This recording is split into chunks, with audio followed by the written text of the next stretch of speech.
Hi, Primas. I'm Roxy. And I'm Giselle. And this is the For Las Primas podcast. Welcome back. Welcome back, everyone. This week's episode felt like sitting down with an hermana over a warm cup of cafecito. We had the honor of talking with the author of Badass Bonita, Kim Guerra, and the conversation was so inspiring and heartfelt.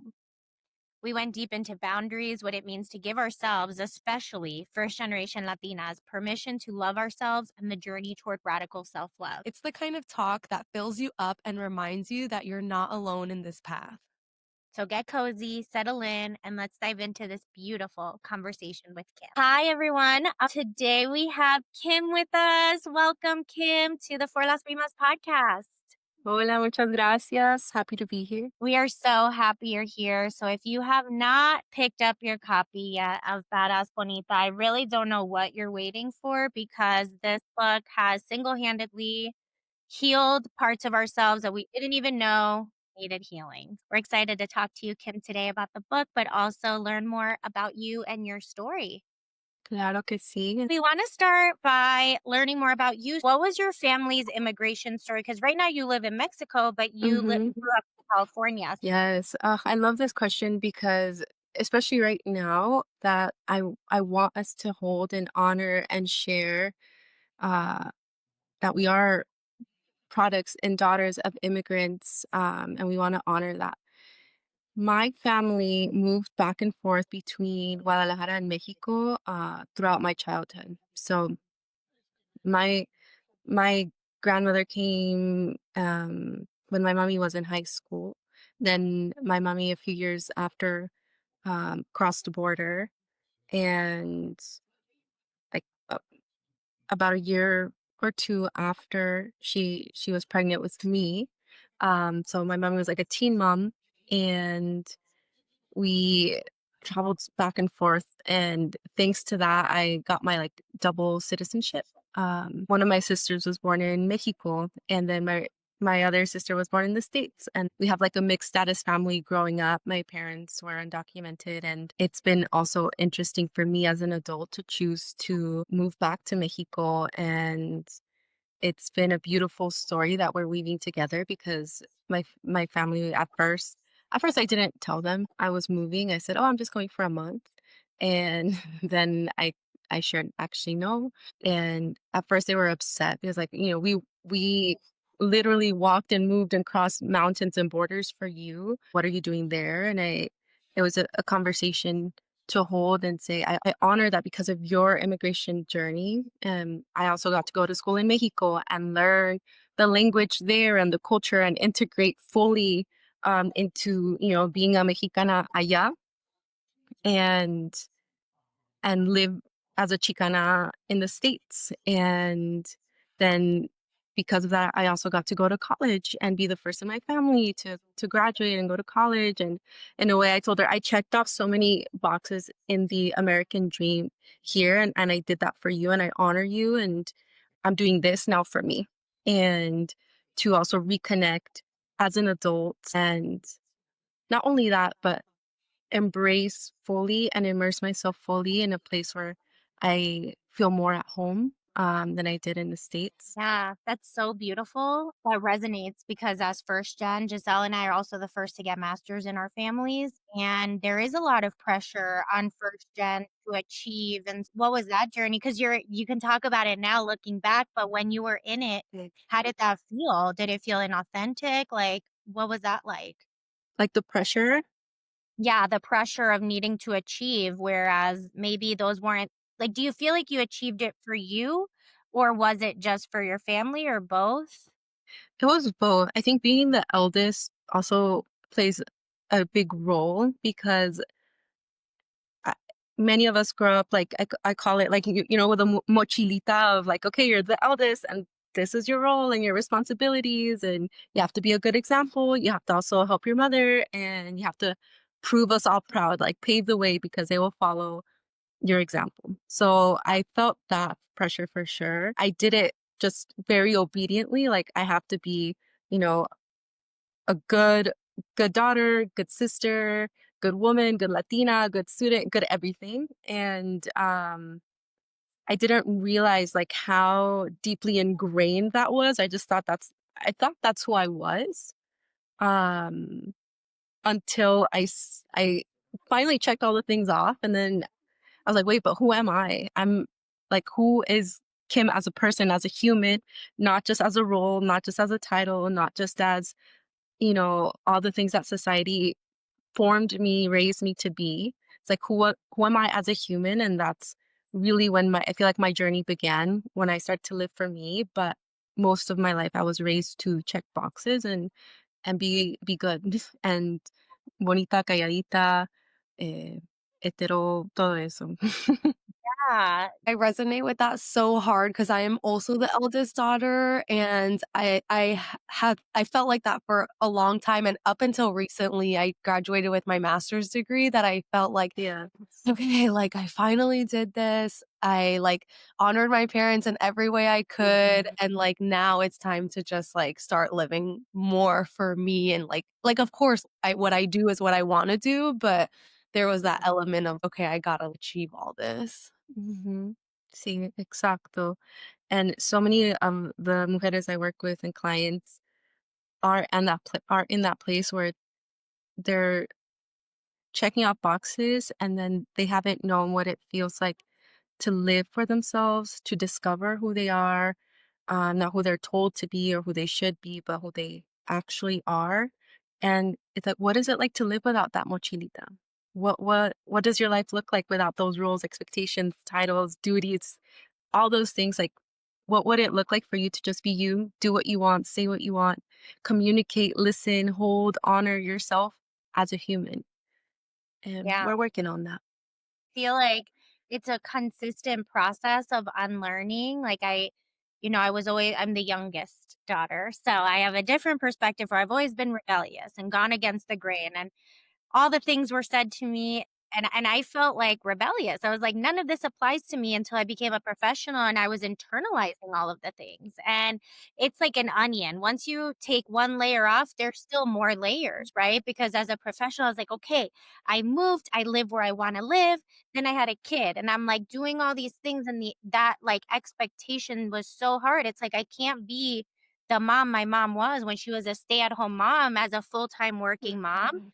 and Sí. then the NTB hit, and it was like, "Wait, I need to take more layers off." So would you agree that this is a lifelong kind of journey that we're on of unlearning? Exacto. I call it, como si de plantando las semillas en tu jardín, and so much of that means uprooting, and so much of our unlearning is uprooting things that we don't want growing in our garden, and having like consciousness and agency to plant, to decide this is what I want growing in my life. This is how I want to mother. This is what I want womanhood to look like for me, sisterhood, lo que sea, and we get to decide that. And sometimes even that is a new concept that we have to teach ourselves. Like, I get to choose who I am, what I want, what my life looks like, what motherhood looks like, what relationships look like. I get to choose that. My story, como the pen is in my hand. And that feels, daunting and exciting and sacred and all the things. Yeah, yeah, I love that. Was there somebody that was a role model to you through this process or someone in your family maybe that really cheered you on, or was your North Star? Was it you one day that was just kinda like, "This isn't working anymore?" I feel, and I made a list of this once, that in every chapter of my life since I was a little kid, there was like a woman that came that took me under her wing, whether it was teachers, whether, you know, friends, and or even like artists and literary uh icons that I looked up to. So I have a collection and an ongoing list of these women that taught me by how they lived their life, by how they created, by how they did break rules or spoke up for themselves or stood up for others. And it's been beautiful to know that I am becoming a woman like that for myself and for, you know, those in my family. That I have cousins that como on the down low reach out to me like, "Thank you for doing what you do." But it's still a little bit on the, and it's part of that is also honoring the courage, but also sometimes the loneliness that comes with being somebody that is a rule breaker or that we admire for what they've accomplished and what they've done with their life. And there's so much that we don't see and that we don't know. And when these women also show us their humanity, it's also something that's so beautiful. Yeah, absolutely. What was the moment for you in your life that you were like, "I have to write this book. I just have to." If there was, like, a tipping point where you were like, "This is it." There was a moment the seed was planted when I was in my master's program for marriage and family therapy. And I was writing and like one of my final papers, and I kept searching for papers for and by Latinas for our not just our trauma, but our power and our healing and our strength and our practices. And most of what I found was not written by Latinas; it was written about Latinas. And there was very few that actually helped me for what I was needing in that moment, and that's when I was like, "Oh, like, this does not exist, and why does it exist? Like, I'm gonna have to write it myself." That's where the seed was planted, but I was super scared. I was terrified to actually think of writing a book like that. So it took me years after of my own healing, como que yo tuve que atravesar muchas cosas Mm. y sanar muchas cosas dentro de mí before I could write this book. I made a promise to myself that I was not going to write from my wound. I was going to write from my scars and my healing.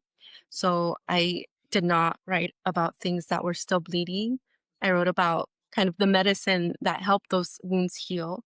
So at first I had a lot of work to do and I still do. So there's many books that I could write as the someone stopped bleeding. Y este libro, I think I felt ready. I started the proposal, or I felt I was in a place in my life where I could write it. I just remember I was living in a little cabin in a little pueblo in Mexico, and I finally said, okay, I'm going to take this time for me and write the book that I was scared to write. Just, like, have chills with everything that you're saying because I was when I first read your book, my first reaction was, I have heard this information before, but never from the lens of a Latina woman, and I feel so seen, I feel so understood. It takes so much bravery to go there and talk about the machismo in our culture. The Marianismo is such a problem, right? Like, we don't talk enough about las mamás y sus varones y sus niños and the mommy and their boys, right? Like, we don't talk about the homophobia. We don't talk about being scared of queer, anything that might be slightly outside of the machismo culture, right? So, thank you for writing that because we need more voices like that talking about these things. I think when we connect that to the United States, a lot of people don't realize that there is so much racism within our cultures that there is white nationalism within our culture. Yeah. There is a lot of, the same people that are like, "Yo vine legal, tienes que hacerlo legal, blah, blah, blah, blah, blah." It's like, at some point, you were the immigrant, remember? You Mhm. forgot. You got amnesia. So I've gotten in so many fights with these women. I'm like, I'm like these men and women. I'm like, say no. I'm like, sit down and listen. And because I'm like, did you get amnesia? Like, you need to remember. And I think it's so important for us to not forget our roots, but also to honor them and to hold them with the utmost respect and to identify when people speaking from that place, they're speaking from internalized depression, internalized hate, internalized colorism, machismo, all that stuff, and it's sad and it's infuriating, but, that is why we need to heal. That is why we need, like, books like these that invite you to heal and face yourself and look at your wounds, look at your shadows, look at all the stuff that you're carrying inside, those seeds that are planted in you because who planted them there? Whose message is that, señora saying, "Oh, I came here legally, ba, ba, ba, ba, ba. Ay, qué bonito este niño güerito con ojos azules." Like, who planted those seeds there? And Mm. why are they there? What are they what fruits are they bearing? And are they actually poisonous to you and our people? Yeah. yeah. Giselle and I talk about this. We were hanging with family, not naming any names. It was a great hangout, but older people don't even realize what they're saying when they Mhm. say things. But my husband is American. We have a blonde, green-eyed little boy. Adelantaste la raza, qué bueno. And I'm Yes. like, Yeah. imagine telling a I advanced the race of our family. I told my husband, he's like, "What does that even what?" I'm like, "I know, it's crazy, but it's so casual." It's like, Mhm. "Hola, ¿cómo está? Oh, adelantaste la raza." Like, it's not, thought about twice, so Yes, it's so normalized and deeply ingrained. My yeah, sister, same, has like my nephew's blue-eyed blonde, and so many of the women were saying that, like, bonito, pa pa pa. And of course, I'm the loca that was like, would you say why would you say that? Or let's talk about why you don't think a brown baby with brown eyes, dark hair, dark features is just as beautiful. Like, ¿qué está pasando? Mhm. totally. Because if you ask them, like, pero ¿por qué dices esto de un güerito y no de un niño con rasgos más oscuros? And I they know, go, They're like, yeah. uh, ¿por qué eres racista? And I say that. Ay, ¿por I qué know, eres racista? Dilo. Si vas a decir esto, si vas a decir, ay, qué bonito porque tiene ojos azules y mejoró la raza, bla, bla, bla. Eso es lo que dicen las personas racistas y coloristas. Mm. yeah, Dilo. Por lo menos acepta que eres una racista. right, right. Yeah, Y eso no es bonito ni normal. Yeah, that's we didn't nasty. go Ew. Sí. Um, I'm like, that's why they don't invite me to the barbecues anymore. well, you can come to mine anytime, Kim. Thank You're welcome, okay? you. Um, I do wanna touch on too, you talked about las semillas, and I loved the genealogical chart or Mm, genogram. Is that how mm, you say yeah. genogram? See the genogram. Oh my god, girl. I had some beautiful realizations from that, like, I would have never gotten to if it wasn't for that. Like, my grandmother was my maternal grandmother was a badass, and her husband died young. She raised her 2 kids. But she didn't give a shit. She was telling you how it was. She was just the best. I loved her, but she was also very crazy, in a lot of ways, in a good way. And so one thing that I realized from this exercise is that she was not loved as much by her stepmother, but she made sure that her kids never felt unloved. And in turn, I had the most loving mother that I could have ever asked for, and I am a loving mother, and I think I would have never gotten to that if I didn't do this exercise, but my grandma Mima broke the cycle of motherhood in her Mm. family that in turn has allowed my son to have a good mother. I got chills. And I love that you shared that because oftentimes I hear the opposite of, especially in the mother wound, the mother lineage, where it's like, oh, I can trace exactly how many generations we have been living with this wound. And this Mm, is the first time I hear of where you can identify the place where the wound was healed. When somebody that was brave and loving chose to bring medicine instead of letting, como I say, like the veneno pass down from one generation yeah, to the next. And yeah, now you know and are a direct result of that medicina and that love that she chose with intention to pass on. And that is so beautiful. yeah. Yeah. Yeah, it is beautiful, and I think sometimes we can get caught up in, like, the negative traumas, Mhm. but we also need to be reminded of, like, the beautiful Mm, pieces of okay. the journey too. Yes. And the Yeah, genogram, I think, is a beautiful tool for that because it allows you to see an expansive picture of of where you come from. And sometimes I invite my clients that it invites you to see and to hold not only the pain but the medicine and the blessings that you've inherited. And so many of the women in our family like fought battles that we never have to fight. And we yes. are direct results of that blessing or that courage that they showed. And now we get to do the same for the next generation. So it's an invitation to see, to hold, and also to have compassion, and a deeper understanding for our roots and our lineage and the story that we want to continue to write. Speaking of your time as a therapist, what is the overarching theme that you find across most of your first gen Latina clients?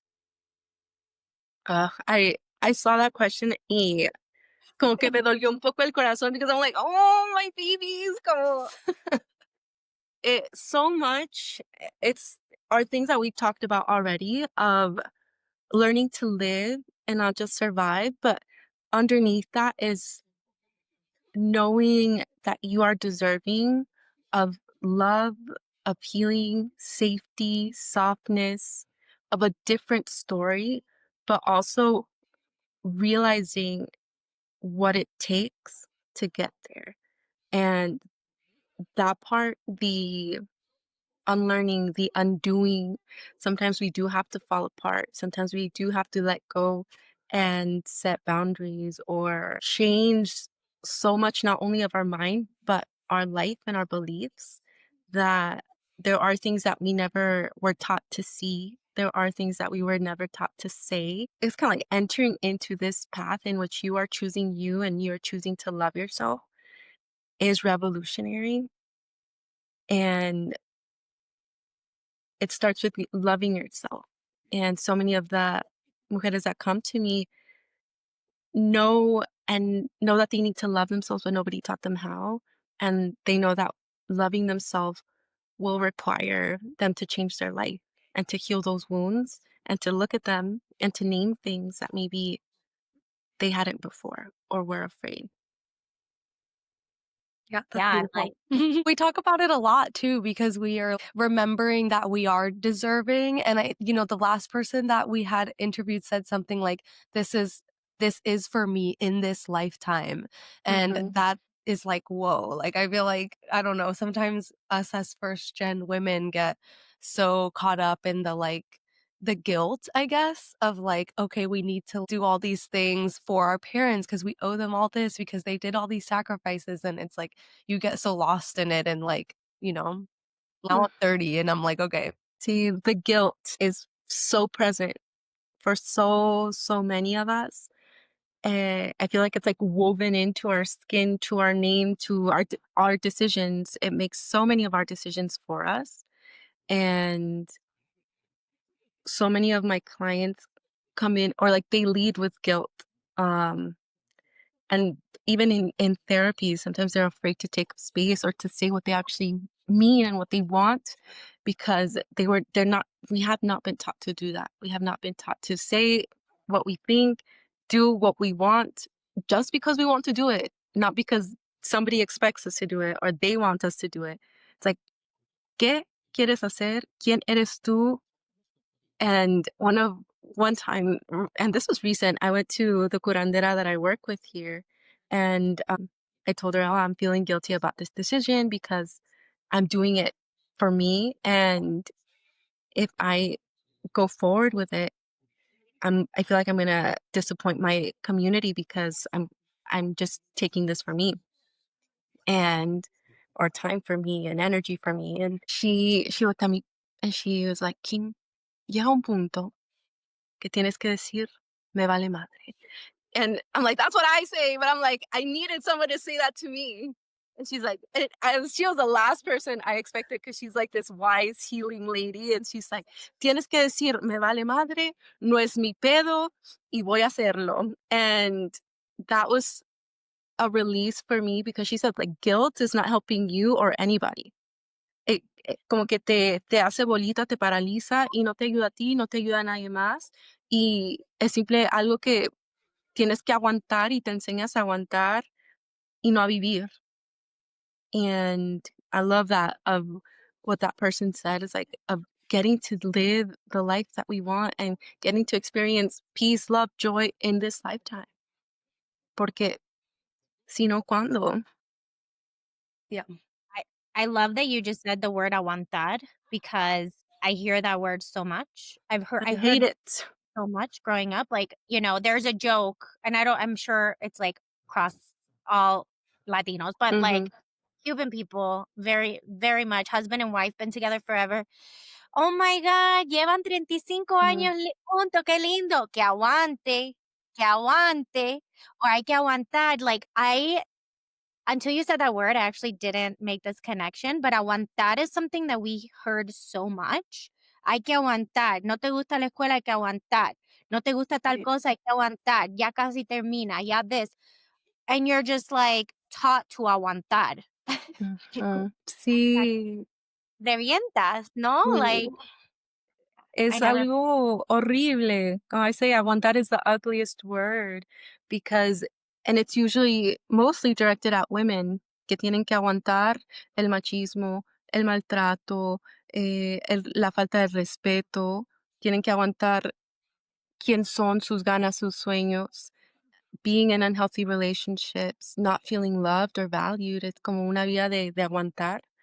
Y eso para mí es algo que importantísimo de desaprender, de destruir en nuestra vida también, porque I saw my tía and I asked her like, como, "Are you happy?" And she said, "No, that has nothing to do with it. This is my yes. life y aguanto." Y eso para mí me dio una tristeza que dije, yo no voy a vivir una vida así aguantándome. Yo no voy a vivir una vida como donde lo más lo más como mi grande logro es, sí, aguanté tantos años. O sea, hell no. Como yo no quiero una vivir una vida donde aguanté a una There's persona no que me medal. maltrata a 83 años. Claro que no. Can't No. be me. Will not be me. And I feel like There's no that is like our mothers having heart attacks every time we choose to like, no aguantar nada. I'm like, and they're like, oh, yo tuve que aguantar eso. I'm like, pero yo no. Like, Yeah. gracias a Dios, like, you should be so happy that I don't. Mhm. ¿Por qué quieres que yo aguante? I know. Yeah. It's crazy. That's a trigger word. Trigger warning. I wanna pivot a little bit because Giselle and I talk about body dysmorphia a lot, and I love your section about it because it was really eye-opening, and I'm Mm, gonna quote the book really quick, but you say, "Eating disorders aren't really spoken about in our cultura." mm, Coupled with the expectations of machismo and marianismo, which prioritize women's appearance and aesthetics as functions of patriarchy, many Latinas experience a feeling of hopelessness and constantly striving for but never achieving standards that seem to always change. mm. And so I'm curious about your experience working with first gen women, Latina women, just generally. I think this is such a big thing in our culture, but tell us a little bit about that part of the book, how you thought to write it, like a little bit about the inspiration there. Yeah. I was just talking about this with my partner, how I grew up hearing and seeing the women in my family speak so like negatively and harmfully towards their bodies and other women's bodies. And that was like all I had. And my mother grew up saying like, "Oh, si engordo me mato," and my my grandmother always said negative things about my body, and it's like nobody taught me how to love my body, see my body with love and honor as something that is beautiful and powerful. I was taught to see my body as something that was either not quite right, wrong, like shameful, or sexualized and objectified, not only by men, but also by the women who are like, oh, si te ves así, si tienes cuerpo así, si haces así, no tienes que enseñar mucho, o tápate, o you're dressing too much, you're being too much, you're, opening your legs, you have to cross your legs, and you can't enjoy sex, like, because women don't enjoy sex. And then there's so much shame always attached to my body, whether it looks a certain way, if it's to this, shame. If it's not enough of this, shame.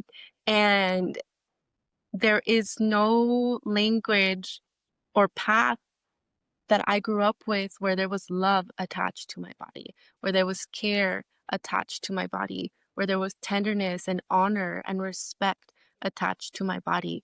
And that is something that harmed me so much. And it taught me to see myself with eyes of oppression and eyes of shame and blame and hate.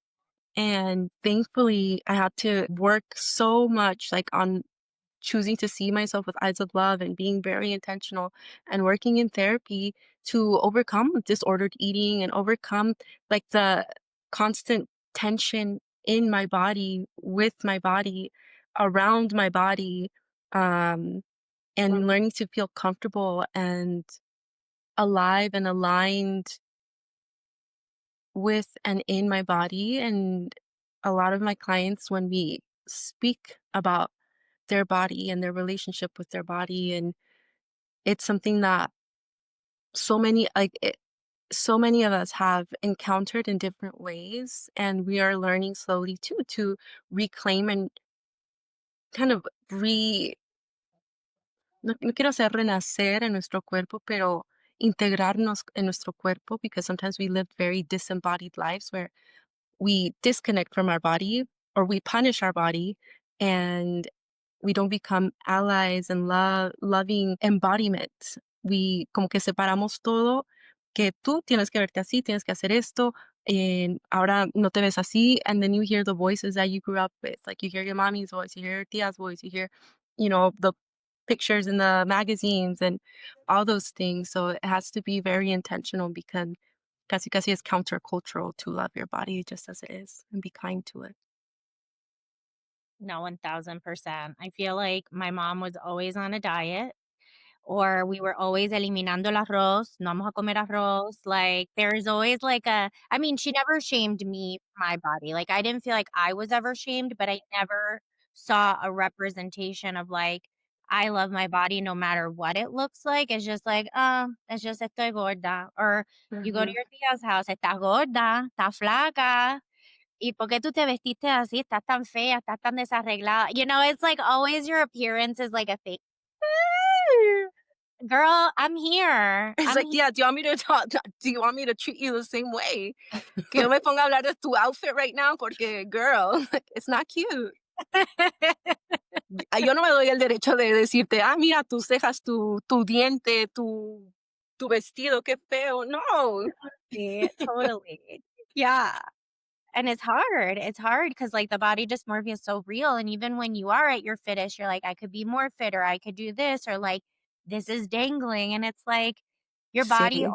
also tells you so much, right? Like you have to believe in like that. Giselle and I are very intuitive. Like when you feel something Mhm, in your chest or your gut, it doesn't matter what size your gut is or what size your boobs are. Your mhm. body is like a signal of something, and you need to like think about it in a different Tienes way. que estar conectada. Como if you're dissociated and disconnected and at war with your body, it's going to be hard to listen to it. It's going to be hard to know what it wants, what it's asking of you.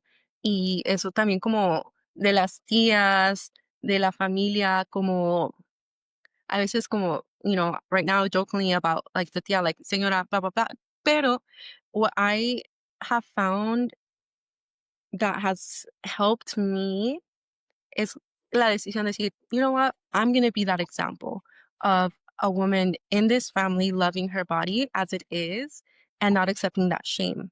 Entonces, and teaching them to say nice things. So you bring up a good point because then, like, let's say you push back against the family and then it's like, Sí. no se te puede hablar. Siempre con Ujú. tus groserías. Nunca se te puede decir nada. And you're like, wait, why am I so gaslit right now? Like, you're the one who said something. Like, how do we handle that?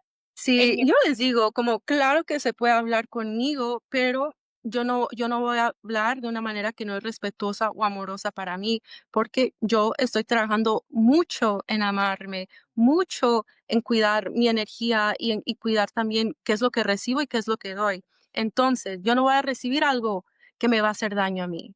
Y si tú no me puedes hablar o comunicar de una manera en que no me va a hacer daño, entonces sí, yo no se puede hablar conmigo, tú no puedes hablar de una manera amorosa. Cuando puedas hablar de una manera amorosa, yo te escucho porque claro que quiero hablar de una manera amorosa contigo. Si no sabes hacerlo, si no estás lista, esa es otra conversación. Pero conmigo puedes hablar, pero amorosamente. De mi totally. cuerpo, de mis nalgas, de mis tetas, no, porque son mías. It's not for you, girl. Yeah. Yeah. And then she's calling your other tía. Oh my God, Kim está insoportable. Blah, blah. Pásamela, pásamela. Like, I'm just, like, thinking about it because my mom has been picking on her the most about, like, the way her body has changed, and I Mm. just think about it because now we have been working so hard with my mom for her to stop making comments about our bodies, good comments, bad comments, we're like, "We don't wanna hear it," like, "Don't greet us with a comment about our bodies. So Yeah. we've been working so hard, but now, like, she is like, "Oh, tú no puedes hablar con ella sobre eso." Like, that's, like, her response. But whatever the case, like, she has stopped. She has stopped. Good. Yeah, and whenever it's like that is shame that they're trying to put on you for putting up a boundary, and we get to como take away the shame from it. Que, no puedo hablar con ella. Y le dije, no, muchas gracias. Gracias por reconocer lo que de mi cuerpo prefiero no hablar. Podemos hablar de cómo fue tu día, cómo te sientes, de qué libro estás leyendo. Eso puedes hablar conmigo lo que quieras, pero sí, tienes razón, de mi cuerpo, de esta manera, no, no puedes hablar conmigo. Mhm. Gracias por reconocerlo. You're doing a great job. Yeah, exactly. Thanks, Kim. I feel like our friends, our primas listening need that permission sometimes because as we're learning and breaking cycles, to your point, it's so isolating, right? But how do we break cycles? And to your point, like it can be lonely. Like maybe those tias aren't really talking to you for a little bit, but then they'll get over it and then they'll come back and then things will get better. But I think it's establishing the you can't talk to me that way or I'm not going to accept that. And I'm going to take space from this situation. And if it upsets you that I'm taking space, that's something that you need to work on for yourself. But I need this space and it works for me. I feel like I've had a lot of moments like that with my family. And I do get that. Eres una grosera, nunca se te puede decir nada. Hay que tener tanto cuidado, no lo digan. I'm like, you're right. Hay que tener cuidado. No me digan esto. And especially now with my son and like Mhm. certain topics and things, I'm like, no, no, no, no, no. We're not talking about that. Or like, no, porque he had long hair, right? And it's like, no, pero él es machito. I'm like, un niño. Él no es machito, él es Mhm. un niño. And like, don't come at me with like the machismo shit. Like, I'm not into it. I don't want it. I'm not breeding that. He is learning that like girls and boys, everybody is Mhm. equal. It's not about that. Like, it's so Y complicated. But I just reject the machismo. And I'm like, no, él es un niño. Él no es un machito. Es mhm. un niño. They feel uncomfortable because Mhm. it it porque ellos también saben, they know it's not okay, and they're perpetuating something that's harmful, and they're also not used to somebody speaking up about it. And us speaking up about it, this is like a systemic thing that I geek out about because a system, whether it's a family system, a machine, a watch, eh, all the parts work to help the system function or dysfunction. And when one part of the system changes, at first, as the whole system has to change. But because systems resist, they're not made for change, they will resist that part that is changing. Como que no, you have to change back because this is how it's been and this is how this system works. Dysfunctions, pero así es. And it's either they resist until the piece changes back or until the whole system has to change because this piece kept resisting.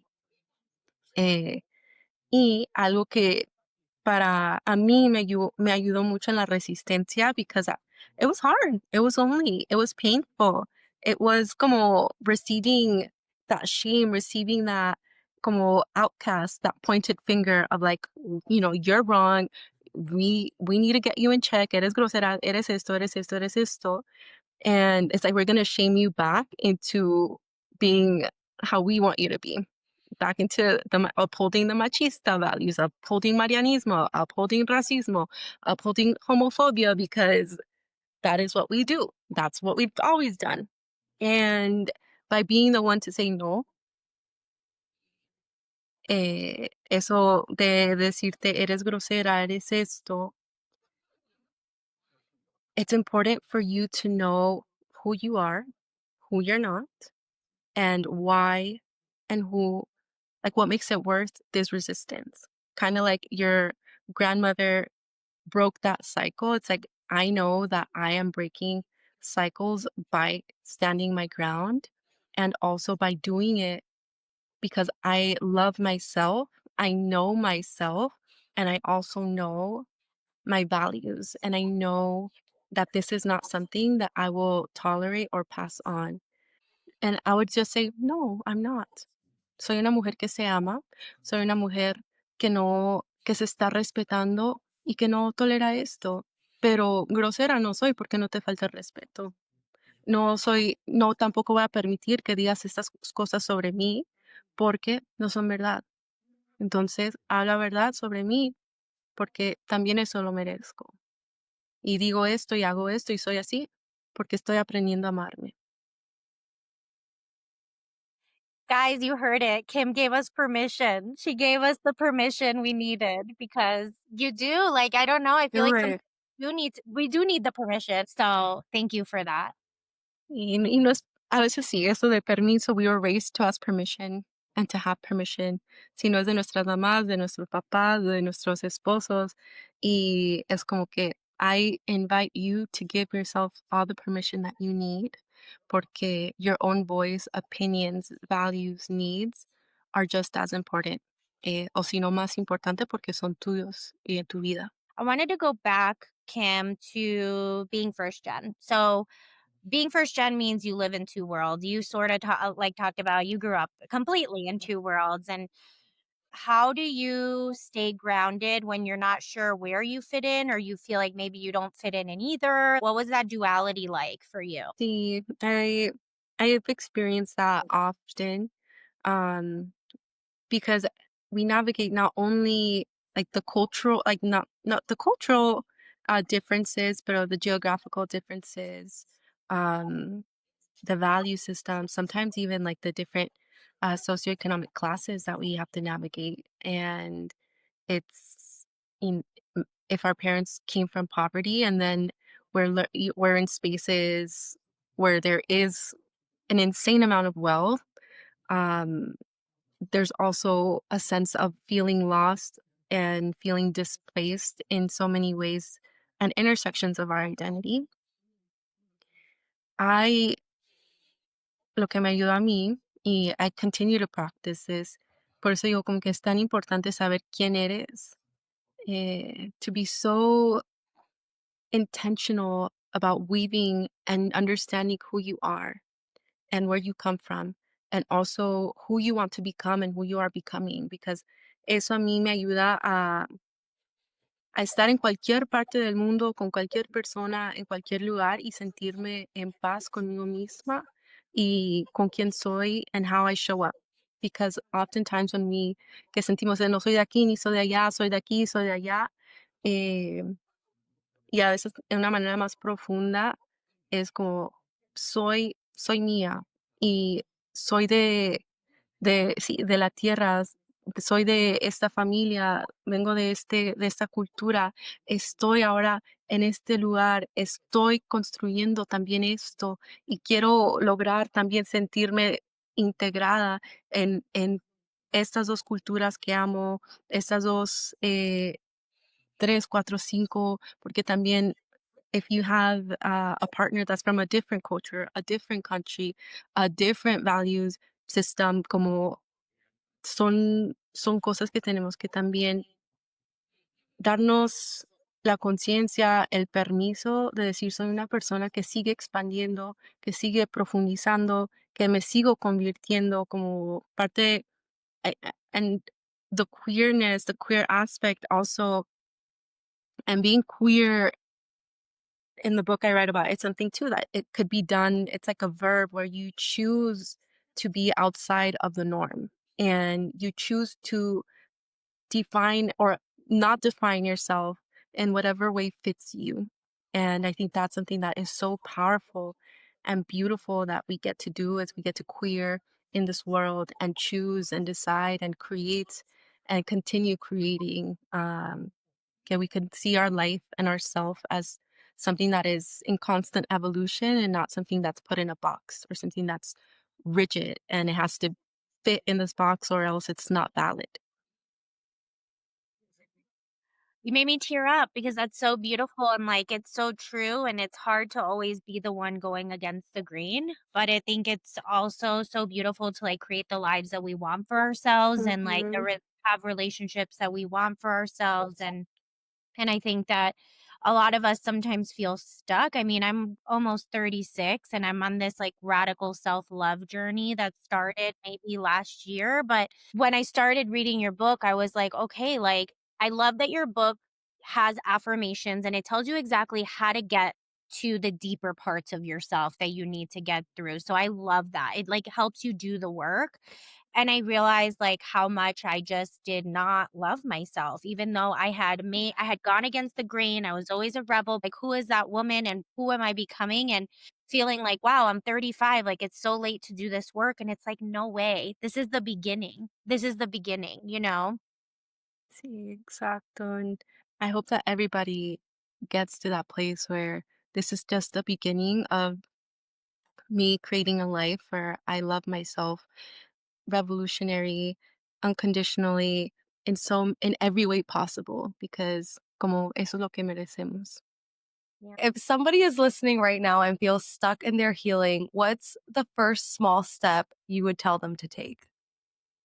Mm, Uno, apapáchate, be gentle with yourself, and ask yourself, like, how am I going to love myself today? What does that look like? And to be kind in that the answer or may not come super fast because we were not taught to love ourselves, but it's like the first step is being open and willing to love yourself. And I'm a deep believer that every time we say yes to our healing and yes to our self-love, the universe backs you up and como que se te abren las puertas del camino para que sigas adelante. Yes. I love that. It's a Beautiful. hard step sometimes. I feel like the first step is like the hardest in Mm-hmm. in anything. It is. It's not easy. It sounds easy, and I feel like como que todo el mundo está hablando de self-love and self-care, Mhm. but it's really if we actually say yes, it it's a really big deal. You just you inspire us so much, and I just can't thank you enough for writing that book. We just needed it. I needed it. My heart has needed it. I continue to like revisit it. It's not something that I like read once and it's done. It's something that every couple of weeks I'm like, gosh, I'm feeling down. Like, what can I take from the book? And so thank you for writing it because I think it's single-handedly healing Latinas everywhere, and we needed this voice, and we needed that gentleness, and we're not supposed to ask for permission, but we needed that permission, and you gave it to us. So thank you so, so much. Gracias, and I hope that you continue to have these conversations and hold this space and como invitarse a sí mismas a seguir sanando y como we have to do this together.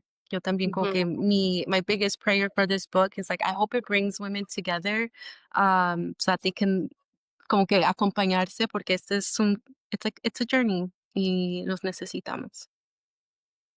Yes. Beautiful. Thank you so much. Thank you. Gracias. That's all we have for you all today, Primas. Thank you Yeah. for listening. And if you haven't picked up your copy of Badass Bonita, get it today. We'll talk to you soon. Bye.